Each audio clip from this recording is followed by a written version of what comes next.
All praise to Yahweh on the Sabbath day. Today we are dealing with traditional versus modern marriage. And we're going to go in. We know that the spirit of Jezebel and woman worship is all through the Hebrew camps. And that's why we have to come on every Sabbath to expose that spirit of feminism and woman worship. All right. But me and the brother was just talking about this scripture right here, so I wanted to go over it. And this is in Exodus 21. Now these are the judgments which you shall set before them. If you buy a Hebrew servant, he shall serve 6 years, and in the 7th he shall go out free and paying nothing. If he comes in by himself, he shall go out by himself. And if he comes in married, then his wife shall go out with him. If his master have given him a wife, and she has borne him sons and daughters, the wife and her children shall be her master's, and he shall go out by himself. But if the servant plainly says, I love my master, my wife, and my children, I will not go out free, then his master shall bring him to the judges. He shall also bring him to the door or to the doorpost, and his master shall pierce his ear with an awl, and he shall serve him forever. Now, this is talking about a Hebrew man who had a master. What is so scary about authority when a husband is your master over the household, the head? We have a man who called another Hebrew man his master. And if his master has given him a wife. So this man has to bow to authority and show and be submissive in some sense to his master. Just as the woman is submissive to her husband. This man was submissive to his master. He knew his place. This is the law. But when it comes to submitting to male authority, that's out the window. And we know that. But I wanted to go to Genesis chapter 2. But I just wanted to show how a man was submissive to his master, was a submissive to another man. Now, we know we're not homosexuals in the house of Israel. A man lie with another man, what is that, Leviticus 20 and 13, shall surely be put to death. So we have to get out of our mind state that submissive means something sexual, or it has to be between a man or a woman. No, it's authority. You have a king, you have to have his authority. Abraham, all of Abraham's people were submissive to him. He was the master over all of them. He had many men of war with him, but they were all submissive to the things that he said in his leadership. So when we talk about being submissive, we're not just talking to women. There is an order to things. That's why you honor your mother and your father. And in various ways, you have to submit to the will of a righteous mother and father. Some people submit to evil ones, but that's for another day. Seen a lot of scriptures for that. But I want to go to Genesis chapter 2. I'm going to go to verse 18. And Yah said, it is not good that man should be alone. I will make him a helper comparable to him. So he said it's not good for man to be alone. And if you keep going down to verse 21, it says, and Yahweh caused a deep sleep to fall upon Adam, and he slept, and he took one of his ribs and closed up the flesh in its place. Then the rib which Yah Elohim had taken from man, he made into a woman, and he brought her to the man. All right, we're going to keep going. And Adam said, This is now bone of my bone and flesh of my flesh. She shall be called woman, because she was taken out of man. Therefore, a man shall leave his father and mother and be joined to his wife, and they shall become one flesh. Now, where's that? Okay, we got, okay, that's to marry, is to rule over. The Hebrew word for wife literally just means woman. All right. It means woman. But when we look up the word to marry, what does that mean? To rule over. Definition: to marry, to rule over. All right. So you are choosing a master. As the first thing I read in Exodus states, that man chose a master. He said, I love my master. He said, if you're going to love your master, then go to the judges, put some in your ear, because you have chosen a master, as a man has chosen a master in the scriptures. When you are getting married, that woman to marry is to rule over. So not only but see, the thing about it is, she didn't choose the master. We're going to get into that too. Her father did. Because the father picks for you a proper ruler. But I'm going to go to Genesis 3 real quick.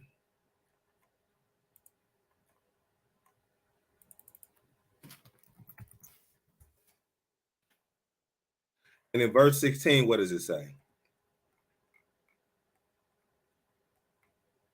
To the woman, he said, I will greatly multiply thy sorrow and your conception. In pain you shall bring forth children. Your desire shall be for your husband, and he shall rule over you. So the Almighty let it be known that the husband is going to be the ruler. Taking it back, people had masters. They chosen rulers.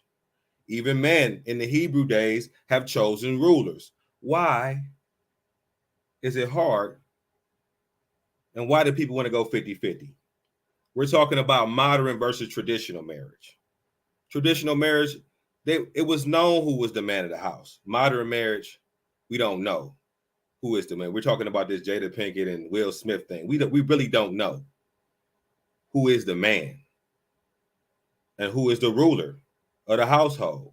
They want a 50-50 and, whatever they're talking about. But the Almighty said, your desire should be for your husband, and he shall rule over you. Well, the same thing as a Hebrew man who have chosen a ruler. What's wrong with women understanding that you have chosen a ruler in your husband, not a partnership, or not this traditional modern marriage where the father is not involved at all? But we're going to really get into that. But I wanted to go to Numbers 30 to really get into the understanding of the ruler of the house. Now, in Numbers 30, then Moses spake to the head of the tribe concerning the children of Israel, saying, this is the thing which Yah have commanded. If a man make a vow to Yah, or swears an oath to bind himself by some agreement, he shall not break his word. He shall do according to all that proceedeth out of his mouth. Or if a woman make a vow to Yah and binds herself by some agreement, while in her father's house in her youth, and her father hear her vow, and the agreement by which she has bound herself, and her father hold his peace, then all her vows shall stand, and every agreement which she has bound herself shall stand. But if her father overrules her on the day he hears, then none of her vows nor her agreements by which she has bound herself shall stand. And Yahweh will release her because her father overruled her. Now, what does this mean? Her father overruled her. Her father overruled her. This is important because this is the difference between a modern and a traditional marriage. Modern women are not going to let their father overrule anything they got to say. Modern women mostly hate fathers. They did not have a father. They are the head. So when we talk about a father saying that, no, this man cannot marry my daughter, that was the father's Yahweh given right to do that. But that's not today. So we see the difference between a modern and a traditional. A traditional woman will respect her father's decision. But let's continue.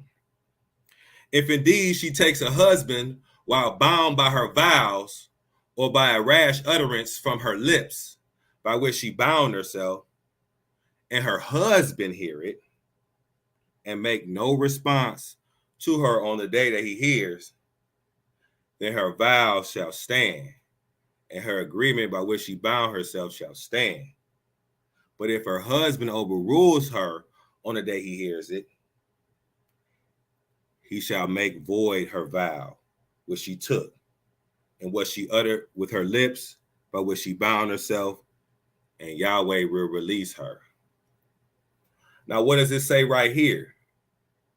But if her husband overrules her.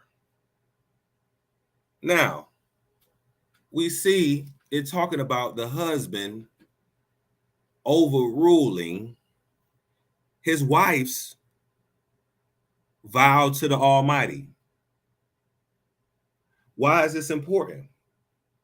We're talking about modern women versus traditional women.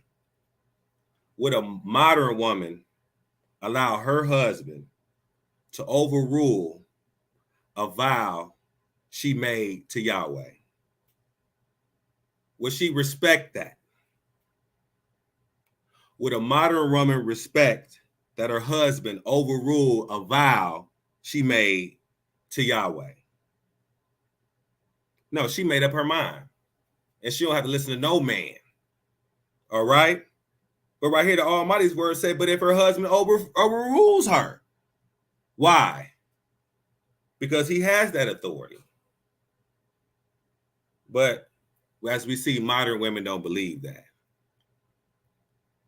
But let's continue this. Also, any vow of a widow or a divorced woman by which she has bound herself shall stand against her. So let's look at this real quick.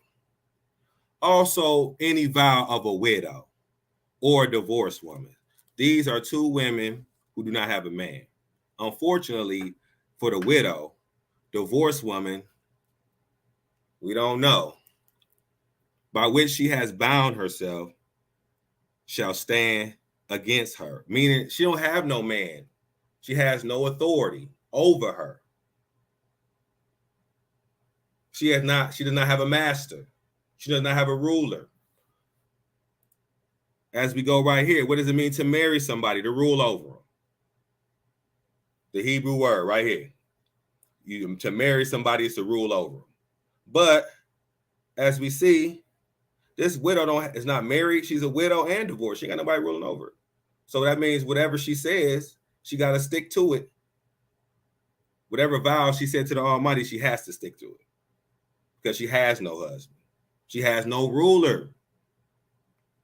If she vowed in her husband's house or bound herself by an agreement with an oath, and her husband hear it and made no response to her and did not overrule her, and did not what? Overrule her if her husband heard her, but didn't overrule her judgment. Now, most of the time, they don't care what no man think. It don't matter what you say. You can't overrule what I thought, what I'm thinking. Haughty. And you know what? And I want to read that real quick. And what Isaiah 4.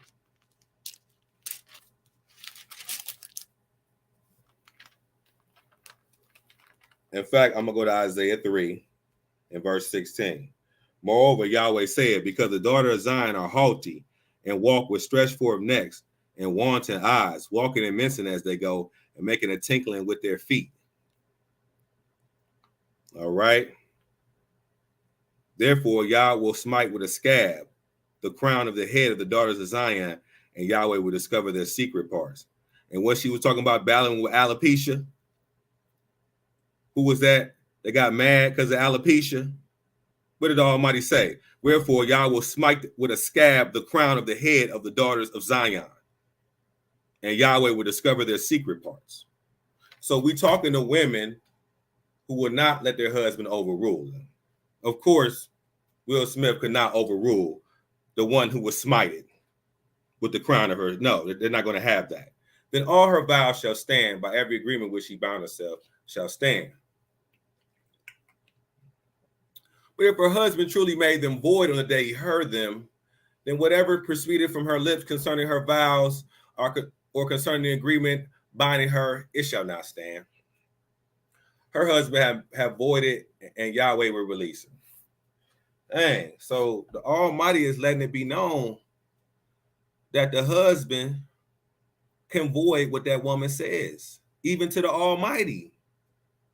Do people know how significant that law is? That, you know what I'm saying? But let me continue. Every vow, every binding oath to afflict her soul, her husband may confirm it, or her husband may make it void. So she could say, I'm going to fast this amount of days. But, you know, it's because, you're not doing that. No. Now, if her husband makes no response whatsoever to hear from day to day, that he confirms all her vows and the agreement that bound her. He confirms them because he made no response to her on the day he heard them. Don't be scared to respond to him. Tell him no. But see, nowadays, modern women don't want to hear you tell them they can't do something. What? Oh, he's this. Oh, he's that. He's controlling. He's controlling. And I got to get rid of him. But if he does make them void after he heard them, then he shall bear her guilt. Oh, so that means if he takes time and then he tries to void them later on, then he gonna have to bear the guilt of what she said, because he want to stop her later on when he should have stopped her from doing whatever she was gonna do when he heard it. He should have stopped it then because he has the authority to do that. But see, when a man does not have the authority to do it, that's when we have chaos. The Almighty said, I have an authority that even if you make a vow to the Almighty, you're going to do something, I can disallow it. You have it set up in your head. This is how you're going to act in the household. And I'm going to disallow it because I have the right to do that. These are the statutes which Yah commanded Moses between a man and his wife. Now, isn't this important? He said, this is between a man and his wife. We're talking about modern versus traditional marriage. So this is a statute that people really should read and really should analyze, comb through to get an understanding on how a wife and a husband supposed to conduct themselves together. It said, these are the statutes which Yah commanded Moses between a man and his wife, and between a father and her daughter, and his daughter in her youth in her father's house. So whatever authority she has is the one going to be making decisions on how she conducts herself. It says Yahweh given right. All right. But I want to go to Proverbs. But anytime you want to come through, fam, you can always come through. Proverbs 1. Okay.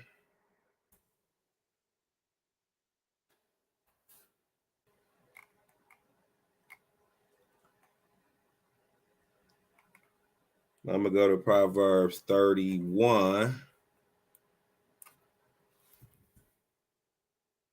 Okay. The words of King Lemuel and the utterance which his mother taught him. My son, and what? The son of my womb. And what? The son of my vows. Do not give your strength to women, nor your ways to that which destroys kings. Now, what is that saying? That's very profound, and it's something that the mothers was saying. Because even King Solomon, when given to strange women, succumbed to giving to their ways and their deities.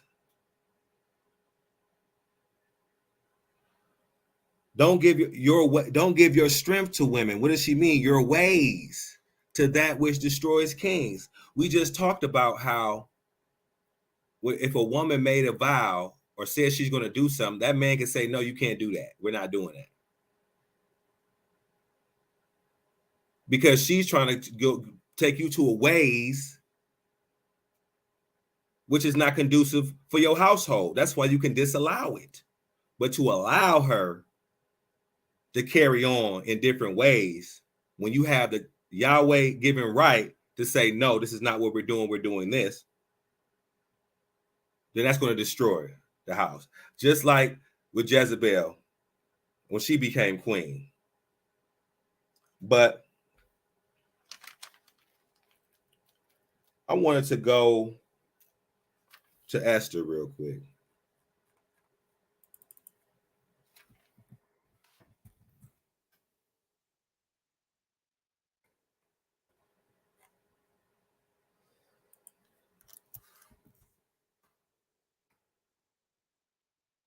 And I'm going to go to verse 22.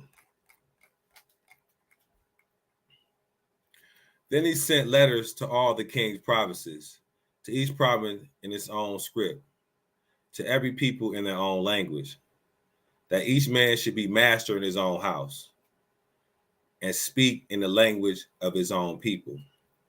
Now, why is this important? Because this was not Israelites. And the reason I said modern versus traditional marriage is because traditional is not just biblical. Even Jezebel was given traditionally in marriage. She was the king's daughter of the Zedianites. She was a Phoenician. She was a Phoenician princess given to him by his father, traditionally, going through the father.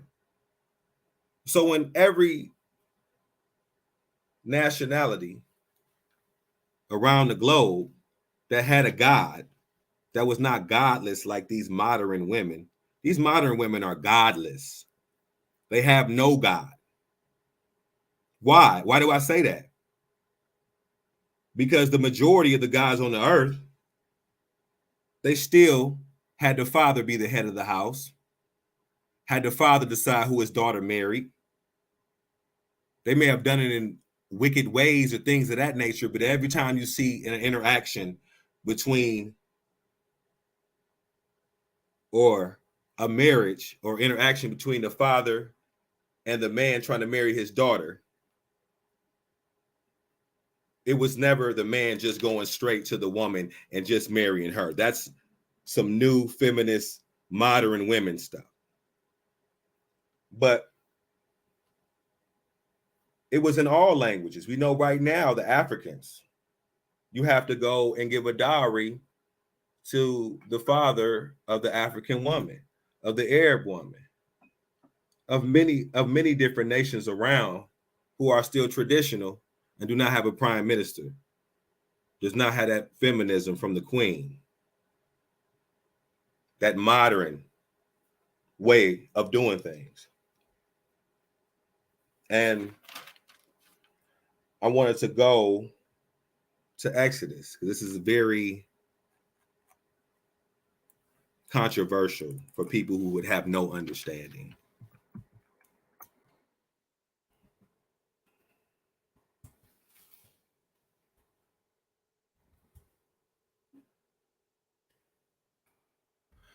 And it says right here, if a man sells his daughter to be a female slave, she shall not go out as the male slaves do.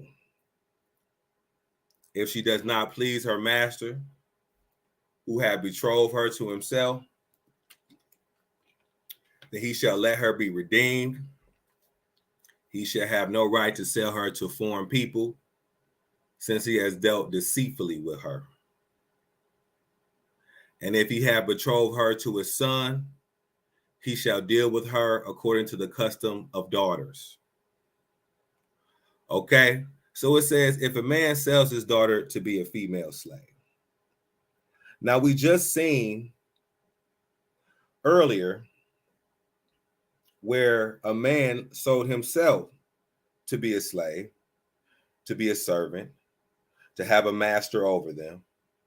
But this man has sold his daughter to be a female slave. Now, what is that? That's a maid servant, right?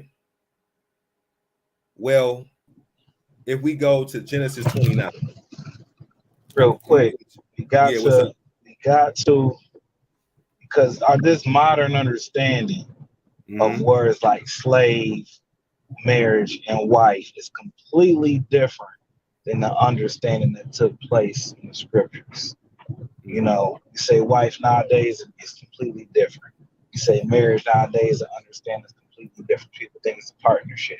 You know, so even the term slave, I see you already using them interchangeably with servant. It was a complete it was basically employment. Look at it as a servant or employment, because we had laws when it came to slavery. It wasn't nowhere near to what the Most High punished us with. This was indentured servitude. This was, you contract, you making a contract with somebody, to give them so many years of work, you know what I'm saying? And in that, they taking care of you, they feeding you, they clothing you, they you getting paid. So this quote unquote slavery or servitude or being a servant was different than what it was 400 years ago, and what the Gentile has turned it into. So Most definitely. And that's why I want to go to Genesis 29. And what does it say? And I'm going to go to verse, let me see. We're talking about giving his handmaid to wives, verse. Okay, 29. Let me see there. I'm going to read it. Jacob went on his journey and came to the land of the people of the east. And he looked and saw in the field, and behold, there were 3 flocks of sheep lying by far out of the well, and they watered the flock. A large stone was on the well's mouth. And all the flocks were to be gathered there, and they would roll up the stone from the well's mouth, worship the stone back on the well's mouth.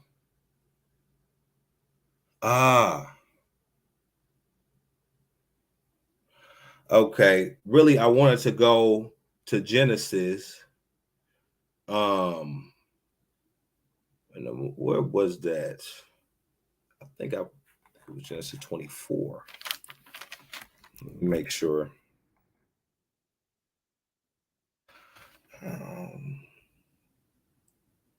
You know what? I'm gonna go to Exodus 22 and 17 while I try to find the other one. 17. Go to Exodus 22. And it says,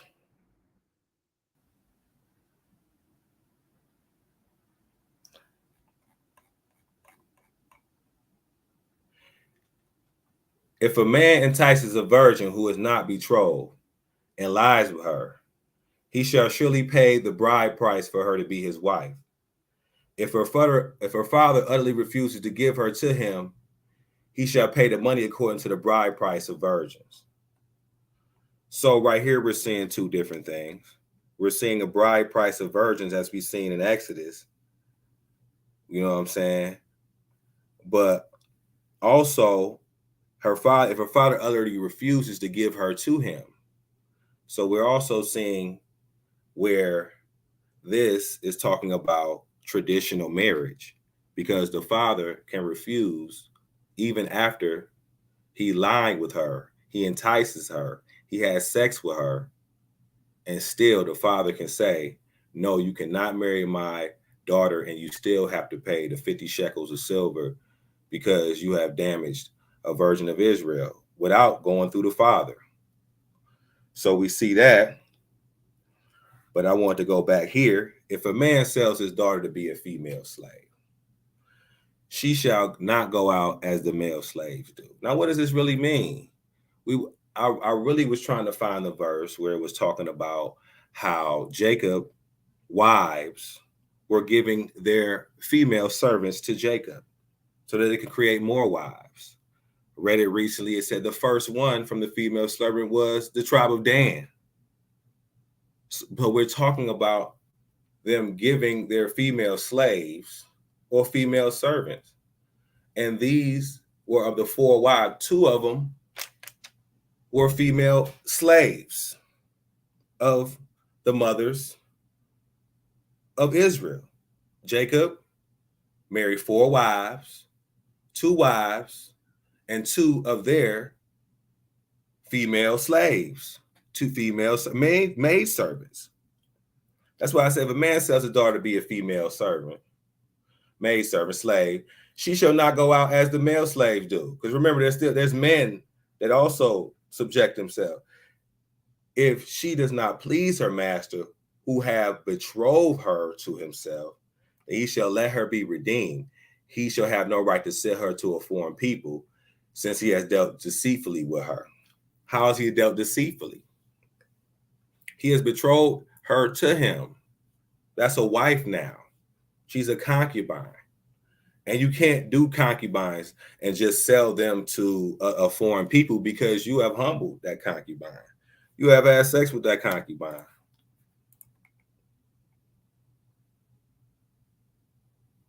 And if he has betrothed her to his son, he shall deal with her according to the custom of daughters. And if he takes another wife, he shall not diminish her food, her clothing, and her marriage rights. If he does not these 3 for her, then she shall go out free without paying money. So we see right here the whole concept of traditional versus modern. And the real thing we're seeing is, the fact is, traditional has a hierarchy. Even a man can have someone he calls master over him in a kingdom. It doesn't necessarily have to be a kingdom, because they call Abraham their master. There was different people who had masters. They called them that because of their role. And modern women will not have any man make decisions for them. Any man they will submit themselves to. They say it's supposed to be submitting, but they never do that. And let me read something. I'm going to go to the book of Exodus. And this is talking about Moses' father-in-law.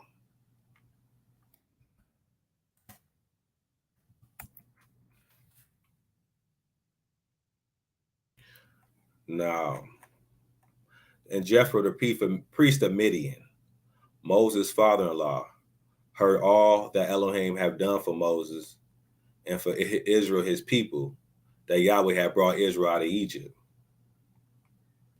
Then Jethro, Moses' father-in-law, took Zipporah, Moses' wife, after he had sent her back with her 2 sons, to whom the name was Gershom, and the name of the other Eliezer. Now, I want to go down to verse 13. And so it was on the next day that Moses set to judge the people, and the people stood before Moses from morning until evening. So that when Moses' father-in-law saw all that he did for the people, he said, "What is this thing that you are doing for the people? Why do you alone sit? All the people stand before you from morning until evening." And Moses said to his father-in-law, "Because the people come to me to inquire of Elohim. When they have a difficulty, they come to me, and I judge between one another, and I make known the statutes of Elohim and his laws. So Moses' father-in-law said unto him, the thing that you do is not good. Both you and these people who are with you shall surely wear yourself out. For this thing is too much for you, and you're not able to perform it by yourself. Listen now to my voice. I will give you counsel, and Elohim will be with you. Stand before Elohim for the people, so that you may bring the difficulties to Elohim.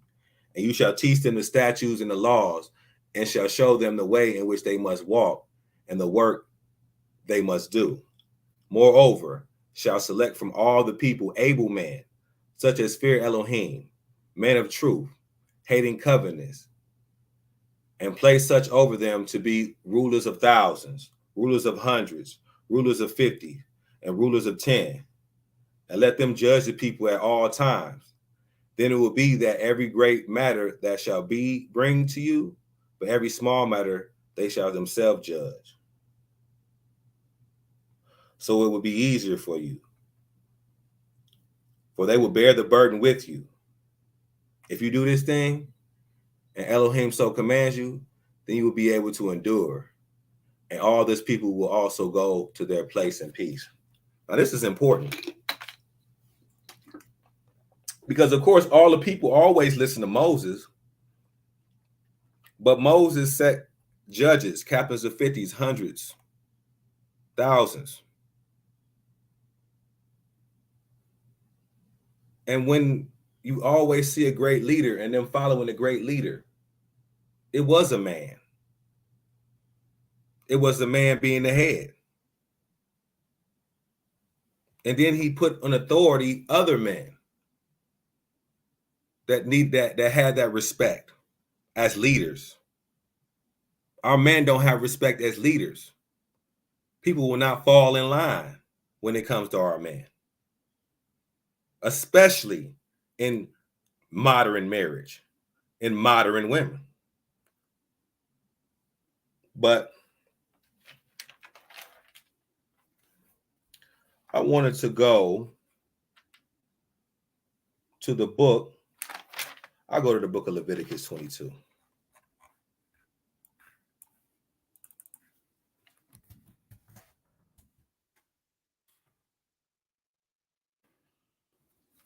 And I'm going to start at verse 13. But if the priest's daughter is a widow or divorced and has no child, and has returned to her father's house, as in her youth, she may eat her father's food, but no outsider shall eat it. Now, when we talk about people returning to their father's house, we've seen that all the time in the scriptures, because a father will give the blessing for a man to have his daughter, to take care of his daughter. But when they had a divorce, she would never be independent. She would return to her father's house. But in paving the way for Elijah to come through, because Elijah's going to have to come through to bring the hearts of the children back to the fathers, I wanted to read a law in Deuteronomy 13.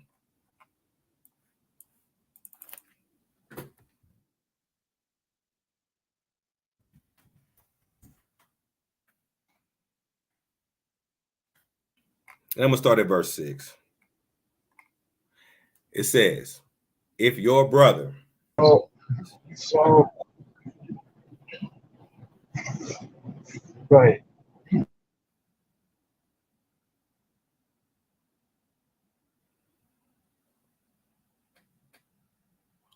I'm going to continue. You was there? If your brother... Go ahead. If your brother, the son of your mother, your son or daughter, the wife of your bosom, or your friend who is as your own soul, secretly entices you, saying, let us go and serve other gods, which ye have not known, neither you nor your fathers, of the gods of the people which are around you, near to you or far off from you, from one end of the earth to the other end of the earth. You shall not consent to him or listen to him, nor shall your eye pity him, nor shall you spare him or conceal him. You shall surely kill him. Your hand shall be first against him to put him to death, and afterwards the hand of all the people. And you shall stone him with stones until he dies, because he sought to entice you away from Yah, your Elohim, who brought you out from the land of Egypt, from the house of bondage. So all of Israel shall hear and fear, and not again do such wickedness as this among you. This is important. And the one thing that stuck out about this scripture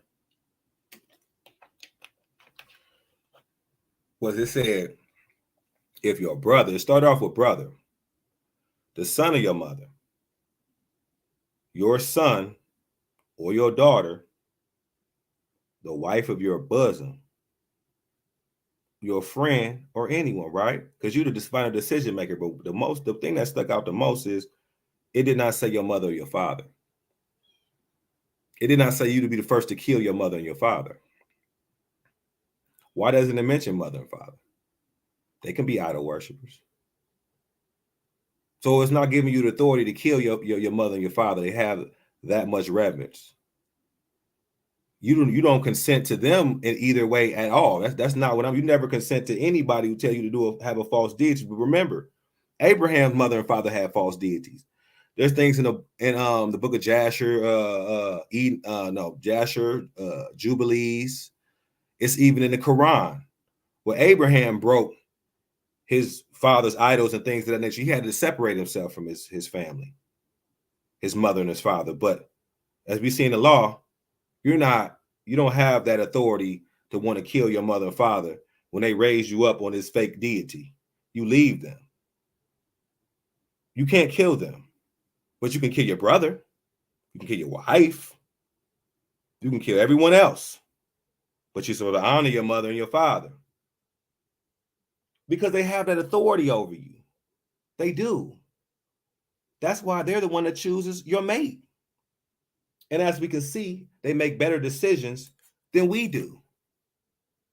The elders, your mother and your father, makes better decisions on who people marry than the kids or the people themselves trying to get married.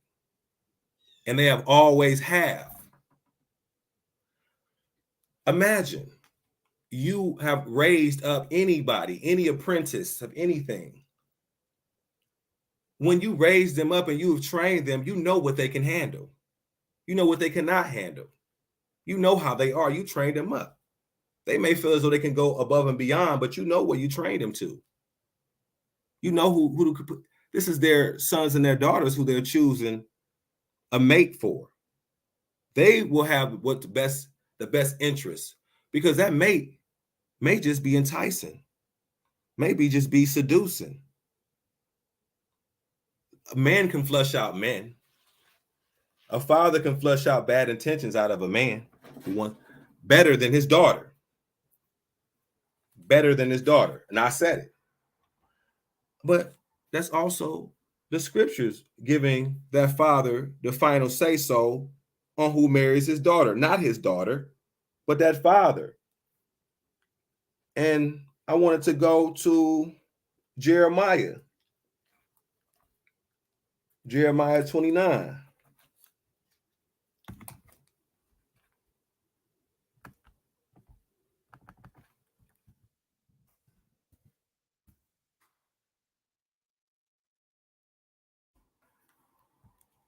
And I'm going to start at verse 4.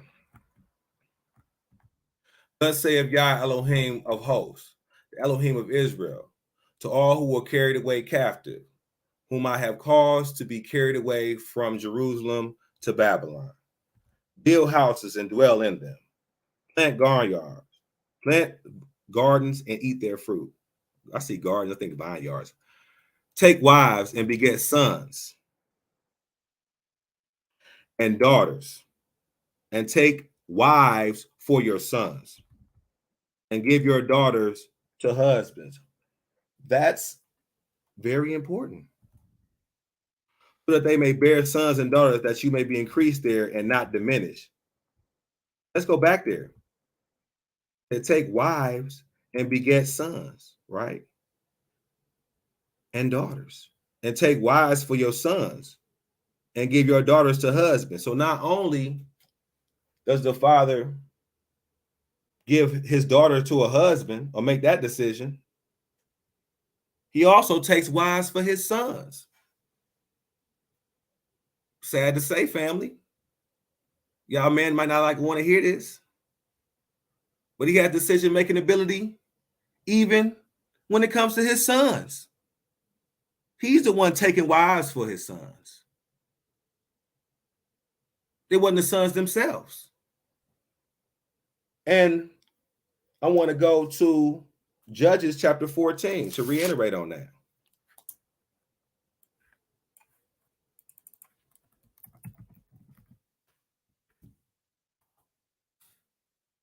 I'm going to go to verse 2. Now Samson went down to Timnah and saw a woman in Timnah of the daughters of the Philistines. So he went up and told his father and mother, saying, I have seen a woman in Timnah of the daughters of the Philistines. Now therefore get her for me as to wife. Right? Then his father and his mother said to him, Is no woman among the daughters of your brethren or among all my people that you must go and get a wife of an uncircumcised Philistine? And Samson said to his father, Get her for me, for she pleases me well. But his father and mother didn't know it was from Yah. So they didn't know it was from Yahweh. But when we go back, what did he say to his father and his mother? The mighty Samson. He said,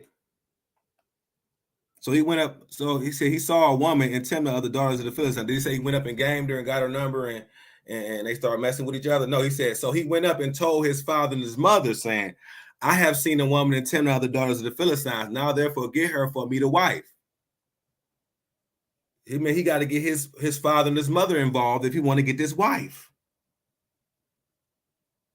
He got his father and his mother involved, which shows even men made sure to get their mother and father involved when they're about to get married.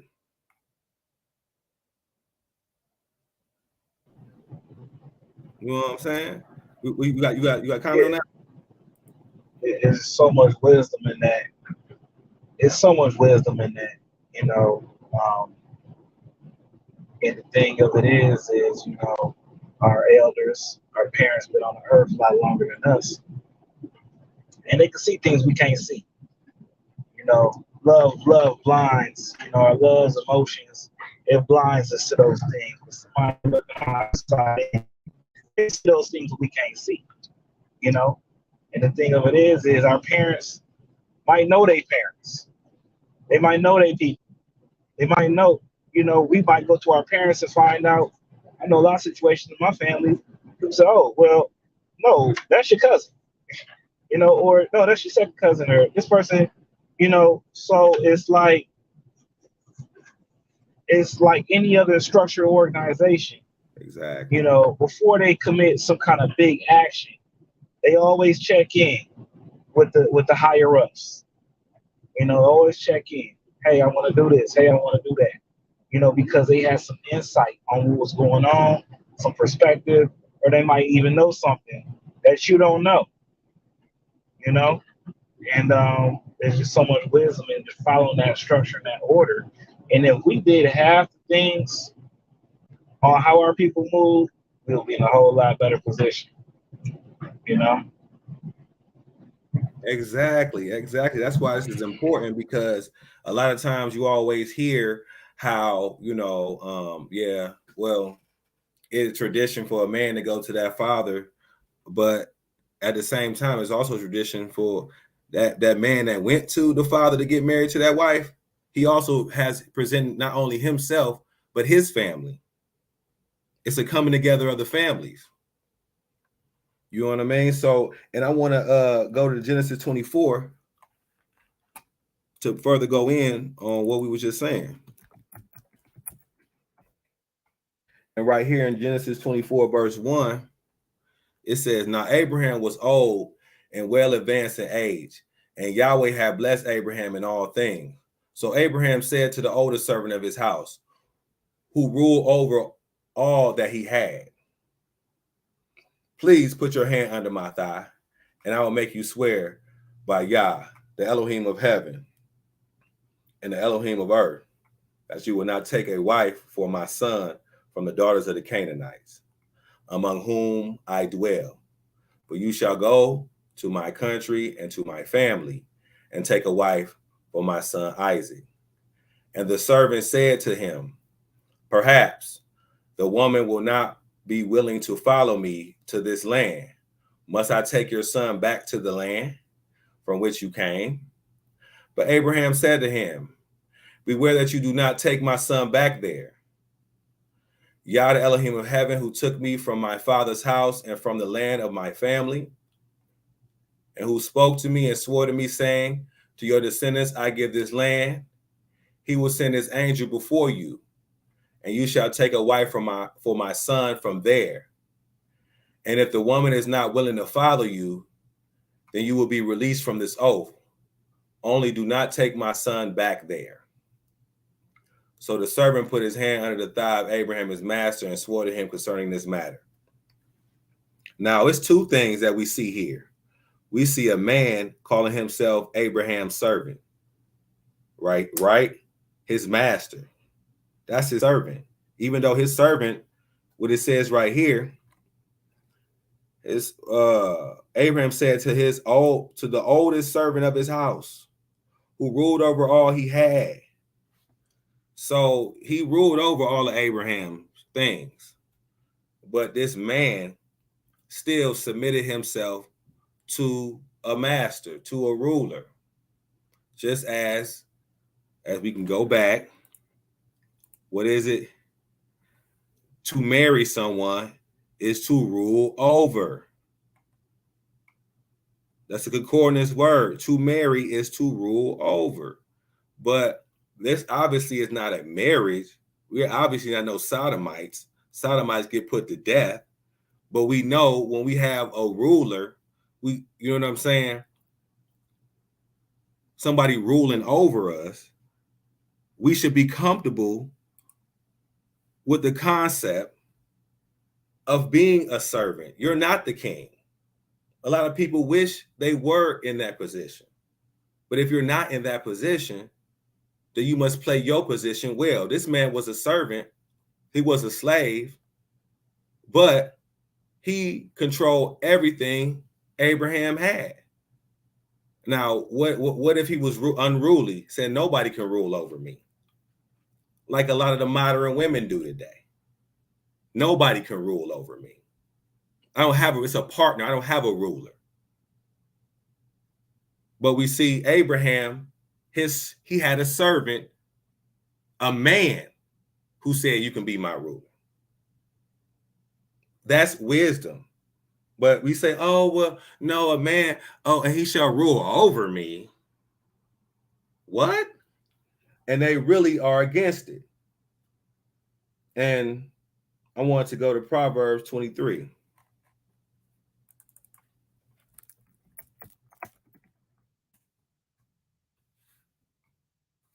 I'm going to go to verse 22. It said, listen to your father who begot you, and do not despise your mother when she is old. Now, a lot of times we hear today with modern women that is, I carried the child. Therefore, I have a right to kill it. Abortion. We know abortion is wrong. We can go to Exodus and say a woman with child, eye for eye, tooth for tooth, whatever happens to that child, if her fruit departs from her. So we know abortion is wrong. But right here, it's saying the father begots you. Remember the only begotten son. People talk about the begotten. When we talk about lineages, the father is the one that begot the children, according to the scriptures. They are not property of a woman to kill in abortion because she carried. But the main thing is to listen to your father. And that's why Elijah has to come back to bring the father to the children and the children to the fathers. But in doing that, they have to establish who is the head, rulership, allowing yourself, and then go back to it, to be ruled over, to be married. But now, like I said, even so, you have a boss of the company. They want you to act a certain way. I know I listen to one brother, and he always says, I want the women to treat me like they treat their boss at work. But I'm going to continue, and I'm going to go to the book of Judges, chapter 15.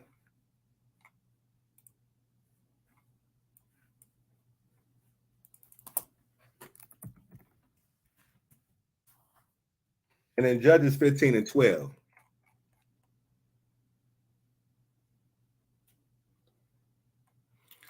but they said to him, we have come down to arrest you, that we may deliver you into the hand of the Philistine. Well, shalom, fam.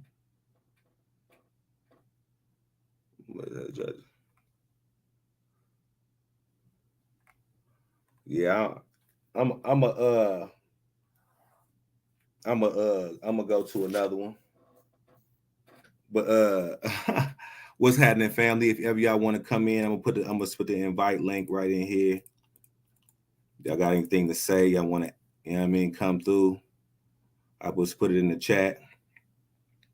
You know what I'm saying? Prophet Elijah's man cave. And the reason that, you know what I'm saying, we had this man cave is kind of like Elijah was in a cave. It was also 100 prophets in the time of Jezebel hidden in the cave. Now, Jezebel, she was what I consider one of the first feminists. She wasn't the first. But when I say feminist, she instituted woman worship. When we see the trees or the grove or whatever, the grove is with a bunch of trees, and they will worship the woman. And they would worship the woman because Baal was in the underworld at the time. So it was only a woman. So, you know, so the same person Elijah was fighting against is who we fighting against, his feminist, modern Jezebel, wicked spirit of woman worship. Let me go to 1 Kings 15 and tell you what I'm talking about.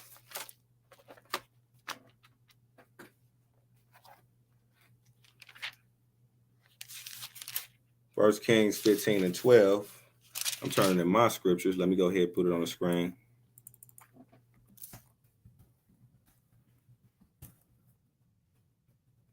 Just go to 1 Kings 15.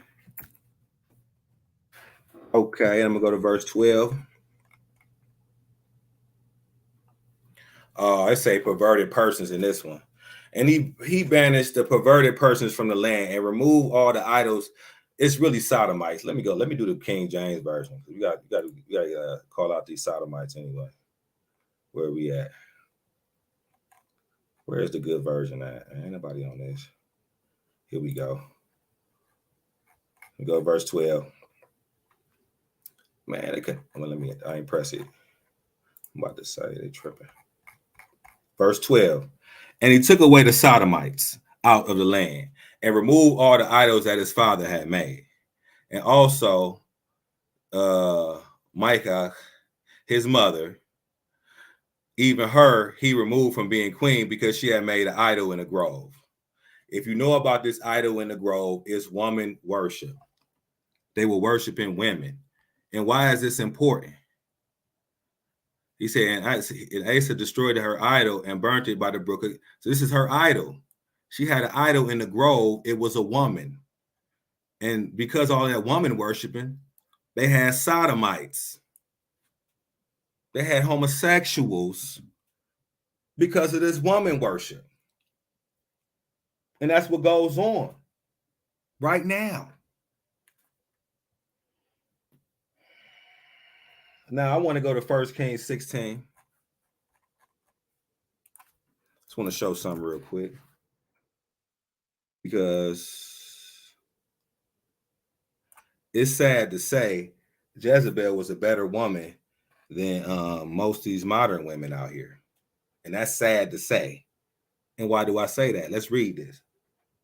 1 Kings 16 and 31. It came to pass, as if it had been a light thing for him to walk in the sins of Jeroboam, the son of Nebat, that he took to wife Jezebel, the daughter of Ithbol, king of the Zidonians, and went to serve the deity and worship him, right? So he took a daughter to wife, right, from a king. So he had to go to the king and traditionally present himself and say, I want your daughter to wife, or maybe the king presented the daughter to him. But however it was done, he did it the traditional way of two men coming together and this king giving his daughter to marriage, because the king can refuse to give Jezebel to him. That was a right in all lands, even this evil land that produced Jezebel, worshiping the deity and the female deities, Baal, and the AST deity of the women, the woman worship. Even this evil nation did it the traditional way and had the father be the authority over who got married. The men of the family coming together and making decisions, not the woman. The daughter did not make the decision on who she married. Yes, she, of course, they always went to her. And there's many scriptures where they say, do you want to marry this man? Of course they had to do that. Of course that's what it was. But even if she wanted to marry him so bad, but he was a wicked, wrong man for her, the father can say no. He had that authority. The authority that's not here today with modern women. And we see that. And we talk about the temple prostitutes or the sodomites in that time. Of course, every time we had sodomites, they were worshiping women deities that I can see. They also worship the Baal deity, being homosexuals, worshiping phalluses. But as I begin to close, I want to ask the brother Benyamin, do you got anything to say? Well, I'm going to get out here with the same scriptures.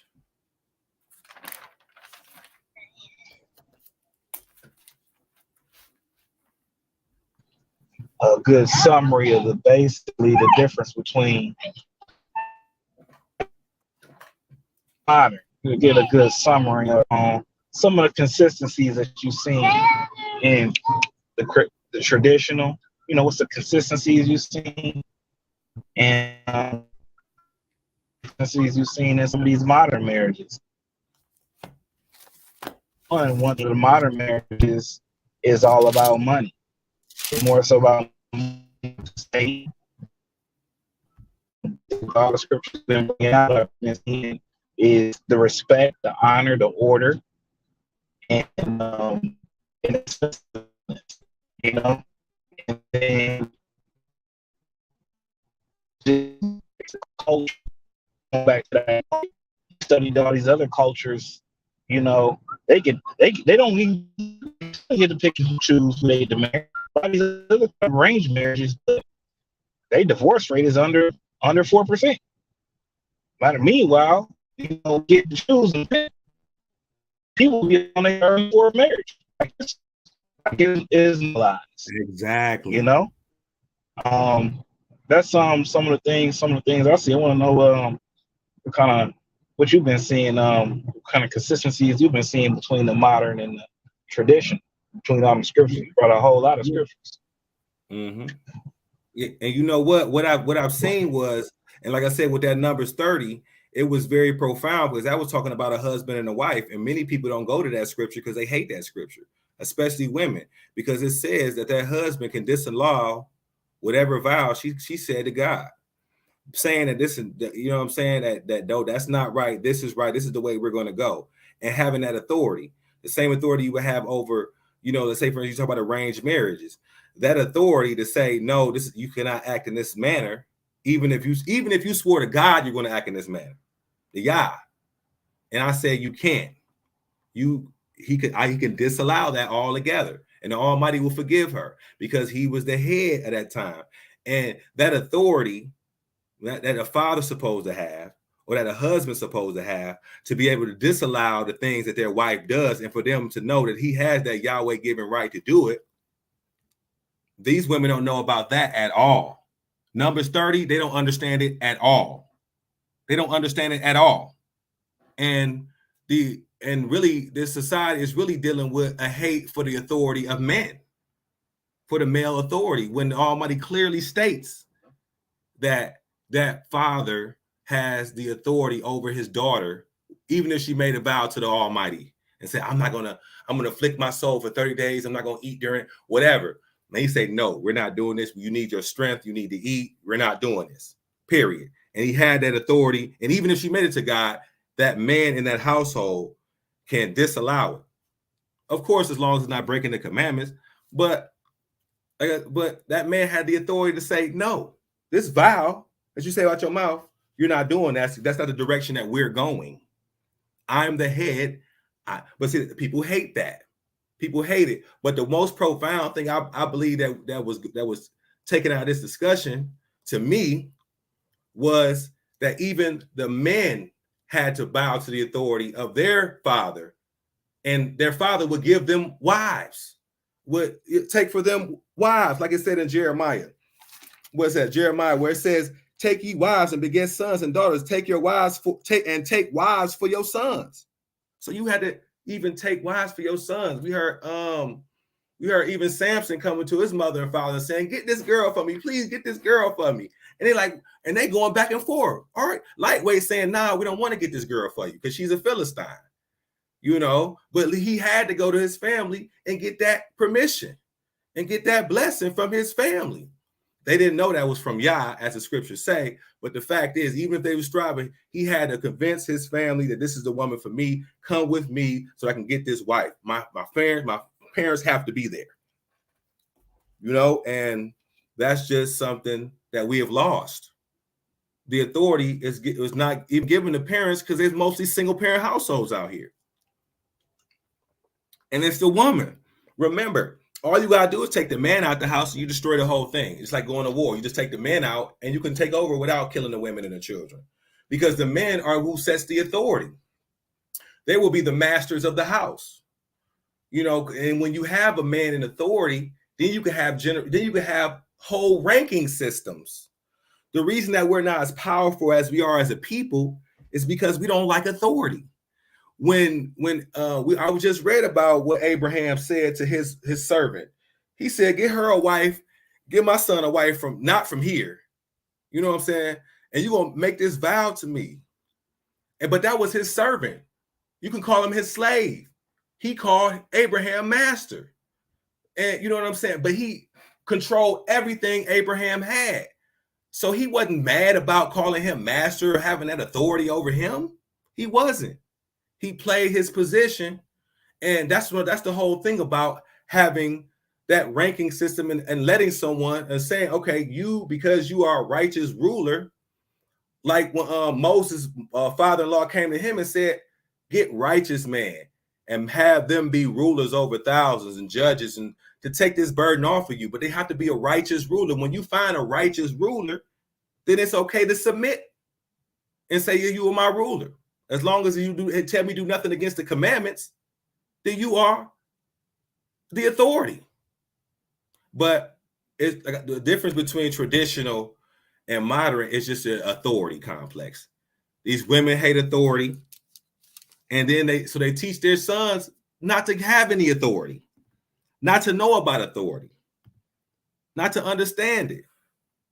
But yeah, it was a lot taken out. You know what I'm saying? I don't want to rant too much. You got anything to say before we get out of here? On that point you just made about the sons, that's what the sons go through, not really knowing that authority is one thing we see is us who grow up with fathers in the home. We know what fear is. We know a certain level of respect when it comes to other men because we know our fathers put that fear in us. And a lot of these males that grew up with no fathers in the home, a lot of them don't understand that fear and that seriousness of dealing with other men. So they get out here and they're reckless. They talk reckless, and a lot of them get killed over something they said because they don't have that understanding. They didn't come up with that understanding of fear. You come up, you learn real quick. You say something disrespectful, you learn real quick if you got a father in the home. You Most learn real definitely. quick because you had that order. But it's crazy. But you got a lot of young males out here who will, be disrespectful with their mouths and they'll lose their life over something that simple. Or they'll get in tussles and they'll just, find themselves in these disagreements and they'll find themselves disagreeable, not really understanding. They'll find themselves being emotional and just run into a lot of problems. You know, so Most that definitely. balance, that order, and what you said is um is very pivotal. And even on the other side, when it comes to females being raised the way they've been raised, they've been raised not to depend on a man. They raised to be quote unquote boss chicks. You know, females are being like one of the number one growing entrepreneurs, which is a positive thing. It's a good thing. But are they able to be the role of a wife? You know, No. that's another spot when it comes to traditional versus modern marriage is these roles. We got a lot of role reversal now. And the way things function back then is things function smoothly because everybody gave 100%. It wasn't 50-50. Everybody gave 100% in their role. Everybody did their role. Now it's Exactly. like people try and share roles and they try and do this and try and do that, and the woman want the man to cook and clean just as much as she cook and clean, and but then again, how can you not expect him to because she worked just as hard, if not harder, than he worked? It's like everybody's doing everything, but there's no specialization. So a lot of things slip between the cracks, and it's just unorganized. And that's why we got what we got nowadays. You know, a lot of it is by a bigger design, though. A lot of it is by a bigger design.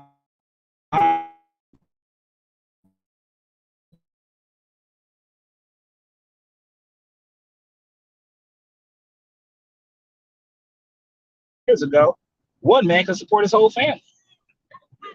You know, we went through all those wars, and they actually like, oh, well, women's working, and that's when the whole breakdown of the family, more breakdown of the family came about because you had the women working, the TV was raising the kids. Men came back, hardly had jobs, and there was a whole lot of dysfunction going on. But hey, it wasn't bad for the feds, for the government, because now they had more people working, more people paying those taxes. You know, Most definitely. And I want to read something that I thought was very interesting. I came on a random. It says, "Sing, O barren, thou didst not bear. break forth into singing and cry aloud that thou didst not travail with child. He said, thou that did not travail with child, for more are the children of the desolate than the children of the married wife, saith Yah. Now, that's important right now, right? Isn't that going on right now? Let me read that again. For more are the children of the desolate than the children of the married wife, saith Yah. And that's what we have right here. Independent, single parent, modern women are raising the children of the desolate because they're supposed to be children of the married wife. What you think about that? That's what's going on. You want to elaborate? Everything that the scriptures is saying, especially that Isaiah 3 that you already spoke about, we see him right before us. Like, these scriptures is applicable right now. You know, I mean, you got women ruling the households, and about and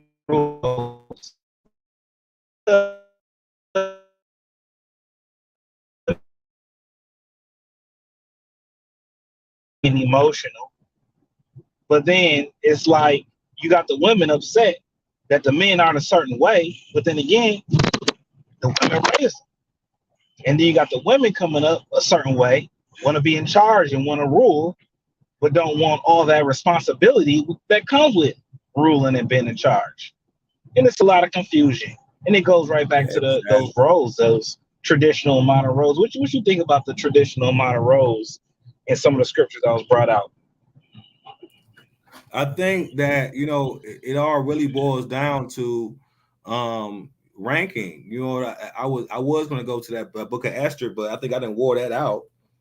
You know what I'm saying? But in Esther, I'm gonna go there one more time. You know what I'm saying? Esther.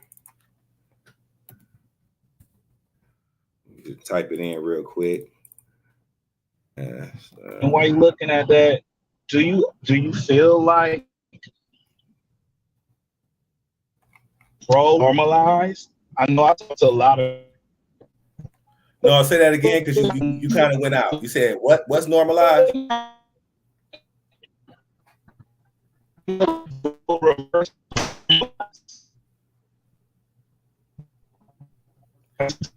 was just breaking up a little bit. Say it again because you was broke up a little bit. What do I feel about what? I was asking, do you feel like the role reversal?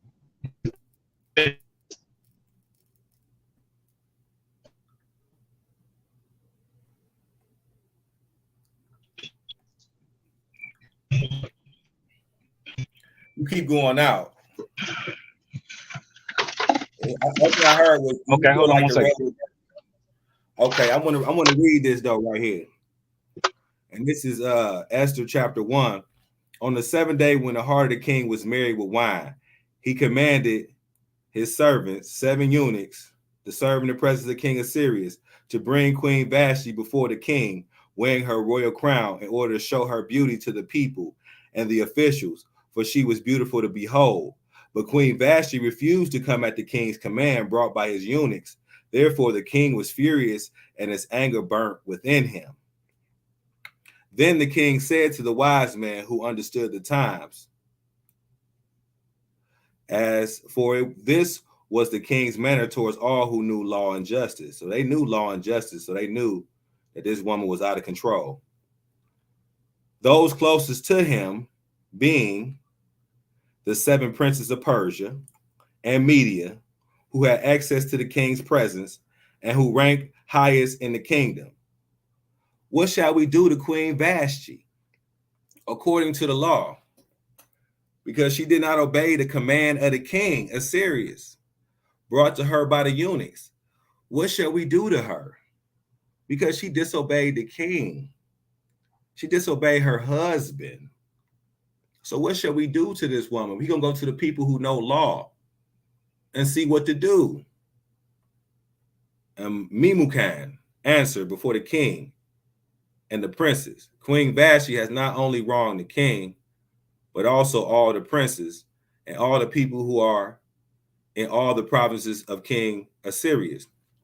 So it say right here, Queen Vashti did not only wrong this king by disrespecting her husband, disrespecting, once again, let's go back to it. Disrespecting what? When you to marry, to the word to marry is to rule over, disrespecting her ruler. What was you about to say, my brother? I thought you had something to say. Well, I'm gonna keep it moving. He answered before the king, and the Queen Vashti has not only wronged the king, but also all the princes and all the people who are in the provinces of the king. So you didn't she disrespected all the men. Now, what happens when we see stuff like Jada disrespected her man? And then everybody's saying it's okay. It's okay. Not only she made the example of disrespect, he's not a king. Let's not say that he's a king. But just example, it's just an example of all the women disrespecting the men. Like Numbers 30 says, that father and that husband have the authority to disallow your vows to God, but they would disrespect the man of the house. You had something to say, my brother?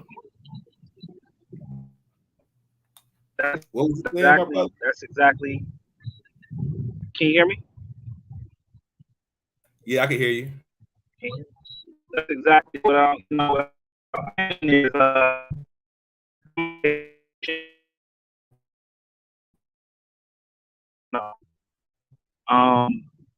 Is making that normal, making it normal for that disrespect, making it normal for what we see going on.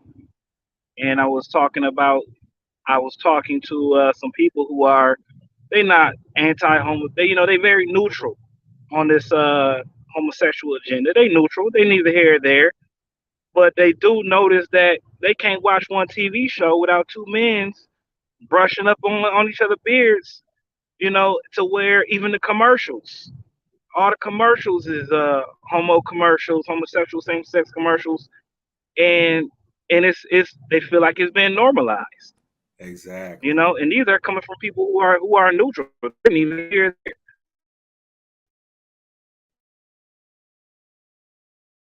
by all kinds of people. And just want to see what you thought about that. These gender roles, reversal roles, and things just been normalized. Well, one thing I did see that was very interesting was when woman worship was instituted in Israel, there was sodomites in the land, temple prostitutes, but homosexual men. So when Jezebel was worshiping the same grove, and the grove being that woman who was married to Baal, her name was Astor. I ain't gonna say the whole thing. Roth. You feel me? Not all together. You feel me? No fake deity. But this was a feminine deity, and when they worshiped that deity, it was homosexuals all over. We read earlier about the king's mother who worshiped at the grove, and during his time, there was homosexuals in the land because she was woman worshiping. So when we talk about that in modern day, that's why these feminists love Jezebel.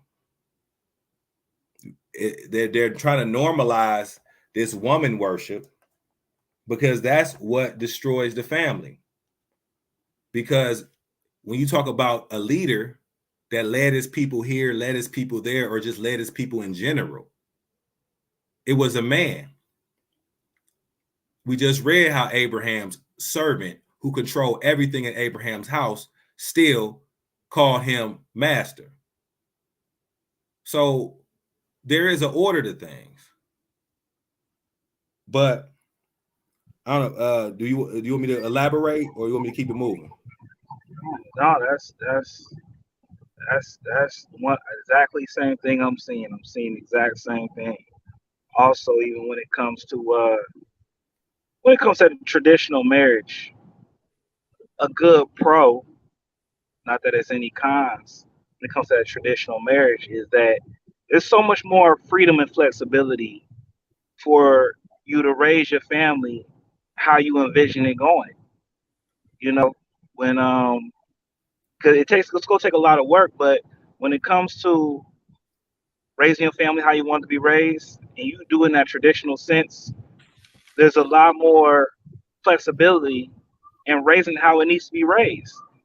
And it's just difficult to do that when you're doing a modern way of marriage, where if you got both people working, you gotta rely on the system a lot more. And that's what they want. They want you to rely on going to the store. They want you to rely on their school system, their banks, their institution. They want you to be reliant, because it's a more of a sense of control. But the less reliant on them and the more reliant we are on ourselves, that's what gives us more freedom and flexibility, being a bit more self reliant. And that's what you get when you get more of that traditional sense of order, like you've been saying, that order and respect. Uh, most definitely, and that's why we will go keep reading right here. What does it say in verse 17 of Esther chapter 1? For the queen's behavior will become known to all women, so that they will despise their husbands in their eyes. When they report, King Assyrius commanded Queen Vashti to be brought in before him, but she didn't come. Now, what is that saying? The people of the law knew that the queen's behavior to disrespect, let me go back to it. I always go back to it. When you marry somebody you rule over, to disrespect the ruler of the house, if that became known to all the women, they'll do the same thing. And they will despise their husbands. Well, we have that all throughout this land, all throughout media, all many examples of women not respecting their husbands. That's why the main one who filed a divorce is the woman. She does not want that authority. So that they will despise their husband in their eyes when they report this, and she didn't come. This very day, the noble ladies of Persia and Media will say to all the king's officials that they have heard of the behavior of the queen. Thus, there will be excessive contempt and wrath. So now the noble ladies of Persia and Media, we're not talking about the noble ladies of the house of Israel. These Persian gods and Median gods were all wicked gods. But they had enough sense. And that's why I say it's a difference between modern and traditional. You don't have to say biblical marriage, the difference between modern and biblical marriage, because as I also pointed out, even Jezebel's father gave her to wife. Traditionally, the father giving his daughter. So in Persia, in Media, all these men knew that man's supposed to be the head of the house. And this type of example will not be allowed, even in wicked countries. And that's why I say the modern woman is a godless woman. She does not have a God, because even all these evil gods of the past, all these different nations of people, they had enough sense that the father was the one that gave his daughter in marriage, no matter what God you're talking about. Now, out of all the gods in the world, there is some gods that may not be the case. I don't know all of them. But as we can see, and all the ones we can see that are still traditional, who have not bowed to the Queen of England and has a prime minister, like Australia, like Canada, like Malaysia, any place that they have a prime minister from the Queen of England, the Queen of Feminism. The Queen of England is the one that instituted child support. She owns your Social Security card. So she's the one who pushes this feminism all around the world. Anywhere where the Queen of England owns or has a prime minister, the father does not have no right to his children. Child support and divorce, he'll be lucky if he get every other week. All right. But that's the behavior that the Western world and the modern women deal with. But the traditional ways of life all around the world before this feminism, Don't matter what culture you go to, the father had dominion over who his daughter married. She didn't decide for herself. But going back to this right here is just a queen disrespecting the king. If it please the king, let a royal decree go out from him and let it be recorded in the laws of the Persians and the Medes, so they will not be altered, that Vashti shall come no more before King Assyrius. Say she did this to you. She could never, listen, king, we're going to ask you to do this for us. You know what I'm saying? Please do this for us, because we don't need this. Of the queen disrespecting her husband, going against authority, that would destroy the whole kingdom. It's just like the scripture that say, don't allow your daughter to be a prostitute, lest the land fall to whoredom and the land be full of wickedness. If the queen disrespects the king, they know what consequences is going to lie ahead. So please make it so that she is no longer the queen anymore, and let the king give her royal position to another who is better than her. Why does it say better than her? Is that a haughty statement? Oh, I'm better than you. You know, most people say, I'm better than you, you being arrogant and haughty. No, they're not. That's not a haughty statement. For a woman to go against her husband, against a ruler, go back to it, to marry somebody is to rule over, all right? She's not a good person. There's a lot more people better than that. Somebody more cooperative.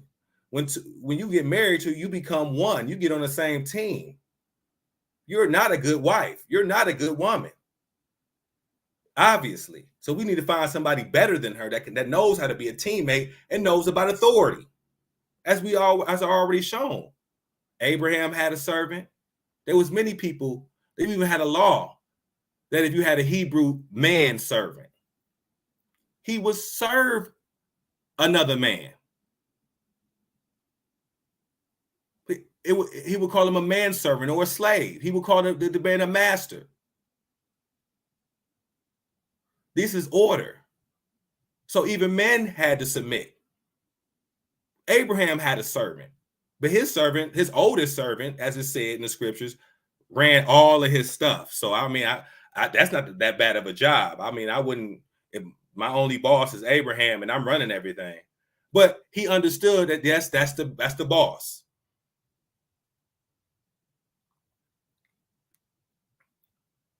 Okay.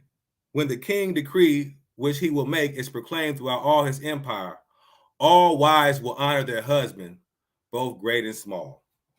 So they want to make sure that all the wives honored their husband, because that was dishonor.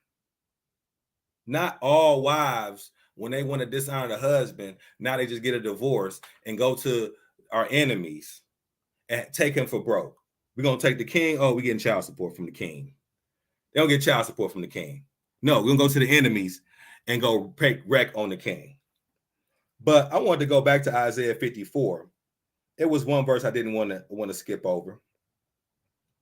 This is talking about Israel, but I wanted to read it because it just sounds so familiar. It sounds so, let's listen to it. Fear not, for thou shalt not be ashamed, neither be thou confounded.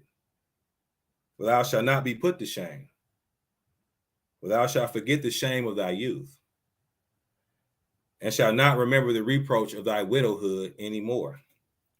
And you know, when it said the reproach of the widowhood, why is it a badge of honor to be an independent woman? See, it wasn't no independent woman. When you didn't have a father, when you didn't have a husband and you were a widow, I mean, that's bad.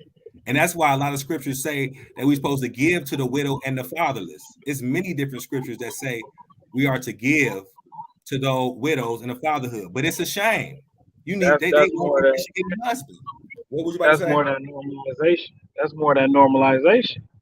You know, to where, you know, the artist, entertainment, society will try and make it normalized and make it a good thing to call yourself a quote unquote independent woman. But is it really? You know, and a lot of people who call themselves independent are some of the most dependent women there is. dependent on Exactly. Section 8, dependent on EBT cards, dependent on this, dependent on child support. You know, they're not truly independent, doing it completely on their own. You know, they feel like because they don't have a man, they call themselves that. And what's crazy is a lot of the same women promoting the independent movement are married women. Yeah, that's crazy. They're married. Look at Beyonce. You know, even Right. all the other Name. ones, all the other ones with all these songs, promoting independence. You know, platforms, this, that, and the third, but they all married and all got husbands. But the ones who glorifying it is single AF. You know, Yes, sir. I wanted to go to Exodus 21 and 7. Let me do that real quick. Exodus 21. I'm gonna go to 7. It said, if man sell his daughter to be a female slave, she shall not go out as the male slave do. Now I want to go that because I want to go to Genesis chapter 30. And it says, and when Rachel saw that she bare Jacob no children, Rachel's envied her sister and said unto Jacob, give me children or else I'll die. Jacob's anger was kindled against Rachel and said unto him, and he said, am I in Elohim's stead, who have withheld thee the fruit of the womb? She said, behold, my maid, Bilhah, go in unto her, and she shall bear upon my knees, that I may also have children by her. What did she do? She gave what? She gave her female slave. One of the female slaves was Bilhah, right? But that was, let me keep going. And she gave him Bilhah, her handmaid, to wife, right? And Jacob went unto her, and Bilhah conceived and bare Jacob a son. And Rachel said, Elohim have judged me, and have also heard my voice, and have given me a son. So Rachel said that Bilhah, why? Because it was order between her and Bilhah. Rachel was her master. Let's go back to the definition. Was that to marry, to rule over, right? Well, in that marriage, you can say that Bilhah was the concubine, but Rachel was the wife. So there was order in that. Yes, the husband ruled the house, but Rachel ruled over Bilhah to the point where Rachel was happy. Rachel said, Elohim have judged me and have heard my voice, and through her servant have given me a son. Therefore I shall call him Dan. So we see what? The female slave. If a man sells a daughter to be a Bilhah, and then Bilhah, Rachel's maid, conceived again and bare Jacob a son. And Rachel said, with great wrestlings have I wrestled with my sister. Oh, so she competing with her. And I have prevailed, and she shall call his name Naphtali. So she is taking all these victories in through her what? Her female slave. If a man sells a daughter to be a female slave, okay. So, she had Rachel had female slaves. All right. And you think about it. That was her female slave before he even married, before she even gave her to Jacob. That was her female slave. Okay. When Leah saw that she had left bearing, she took Zilpah, her maid, and gave her Jacob to wife. So she had someone who had to submit to her. Another woman had to submit to her. So we're seeing that I love to go. I know I love this definition, to rule over. Get to husband, high husband, marry. All right. But to marry is to rule over. Okay. And Zilpah, Leah's maid, bare Jacob a son. And Leah said, a troop cometh. And she called his name Gad. And Zilpah, Leah's maid, bare Jacob a second son. And Leah said, happy am I. She's happy about her maid. Why? She say, oh, well, that's my son. Well, the maid be like, that's my son. I don't know why you happy. You know what I mean? This is modern woman. I don't know why you happy. That's my son. No, because that was her female slave. They had order. So she was so happy that her female slave had a son. For the daughters will call me blessed. And she called his name Asher. And like I said, I have the link in the chat, StreamYard, if you want to come in. We're gonna be closing up soon. So we see right here that they gave their female slaves to Jacob, but they knew their role, as Brother Benjamin was saying, and everyone played their role to perfection. Her female slaves played their role. They were married to Jacob. Jacob's 4 wives, but the 2 wives controlled or was the head or was the master of the other 2 wives, which were concubines, lower wives. But they all knew this order, and in order to understand, that's the whole difference between modern women and traditional women understand their role.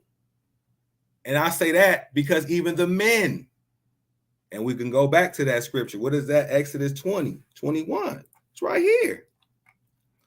Now, these are the judgments which you shall set before them. If you buy a Hebrew servant, he shall serve 6 years.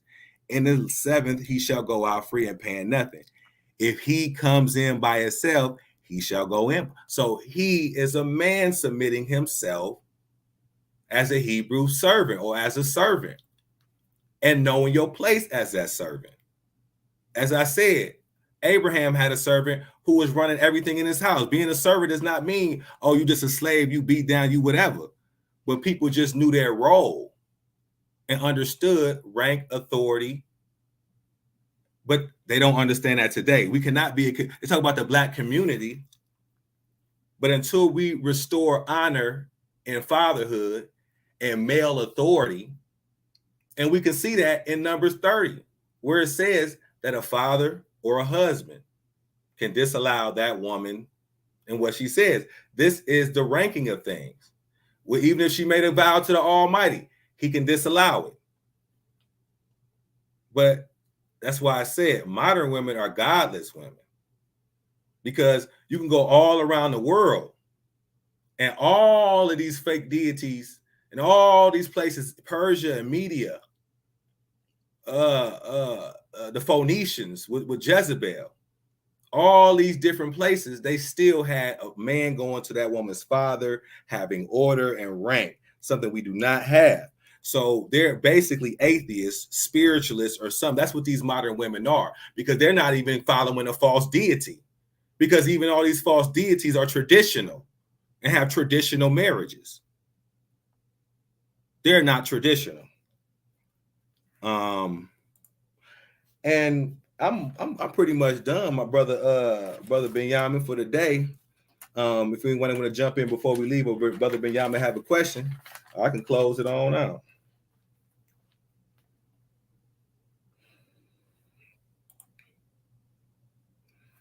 And I'm gonna do that, but I'm gonna always go to my one favorite scripture to close out every broadcast I do. And I definitely am going to try to find, and y'all pray for me, other brothers to come through and have a more lively discussion, even a debate if necessary, on these particular topics. And next week's topic, we're gonna figure it out. Brother Benjamin, we're gonna talk about it. I ain't even gonna say it on air. But I want to finish off this Sabbath discussion by going to Jeremiah 9 and verse 23. And it says, "Thus saith Yahweh, let not the wise man glory in his wisdom, neither let the mighty man glory in his might. Let not," oh, here you go. You got something to say, my brother? Oh, you okay? I'm just bouncing back in. That was it. Okay. Let me read. Thus saith Yahweh, let not the wise man glory in his wisdom, neither let the mighty man glory in his might. Let not the rich man glory in his riches, but let him that glory in this, that he understandeth and knoweth me, that I am Yahweh, which exercise loving kindness, judgments, and righteousness in the earth. For in these things I delight, saith Yah. And I'm not up here to glory in my wisdom at all, but I'm here to glory in the fact that I understand and know of Yahweh, his righteous statutes and judgments and ways, because it shows us the error of our ways. We see in his word is clear, and it makes the simple wise. It gives light in darkness. So it's, you know what I'm saying? I give all glory, all praises to the mighty Yahweh for anything you have learned here. But today we were just talking about modern versus traditional marriage. And the biggest conclusion you can come up with is that modern women and modern marriage is godless. It has the state involved. The state becomes the head of your marriage when you get a state license. It has nothing to do with any God, no matter if it was the evil God of Jezebel. It doesn't matter, because even Jezebel traditionally got married. Even all these different nations traditionally get married through their gods. So this is a godless concept of the modern marriage, where you go to the state, you put the state over your marriage, and you have no principles. You have no rulership, a man being the ruler of the household. Why? Why is 70%, over 70% of marriages filed by the woman? Because they give her rulership of the family, because she can easily go to the man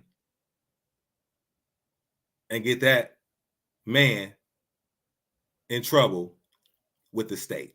Get a divorce, he'd be lucky to see his child on the weekends. This is what happens in modern marriage. People are not choosing to get married because of the inequities, and also the no-fault divorce, where you can be the one cheating. They can have video footage of you cheating, and that does not matter to the state at all. They're still going to do you dirty because they get a cut of child support and alimony. So they want you arguing. They want you going back and forth because they want a cut of the money flow. They want you to go and pay for lawyers for a whole year. You can't even get divorced on time. You can't even get divorced when you want to. You got to drag it out because you have put the state over your marriage, which is un-Elohimly. But also, I want to give all praises and all glory and all honor to the mighty Yahweh by saying, hallelujah, praise Yah.